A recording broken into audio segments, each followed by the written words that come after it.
Flying time to Tacloban, the heart of the disaster zone, is about 45 minutes, but Captain Frederick Curioso warned us that he might have to dodge a few storms on the way. So far, much of the aid effort is concentrated on the big towns. It gets worse than this. It's getting worse as we get near to Tacloban. From 300 feet above ground, you can see just how many villages have been affected. Helicopter mercy missions would be ideal, but there's a problem.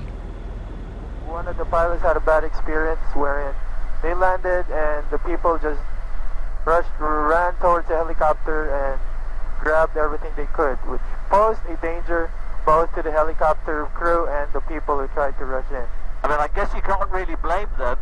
They're just desperate. Exactly, sir. They're really desperate. They really need immediate help. That's why they're it's a really desperate time. Around this area, the roads have been cleared, but other infrastructure, from electric pylons to factories, have been destroyed. Much of Leyte province is given over to agriculture, mostly coconut, sugarcane and rice. From up here you can see that mile upon mile of crops has been destroyed. The rural farmers here have lost a whole growing season. They're going to be dependent on food aid for months.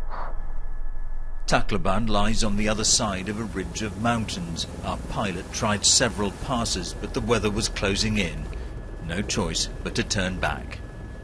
It was too risky. The rain is too thick and clouds are too close to the ground. We couldn't really get through. And it's just too risky. You really get a sense of just how difficult the aid operation must be. Filipinos are a resilient people. This is not the first storm they've had to weather, and it won't be the last. If nothing else, they have their faith to cling on to.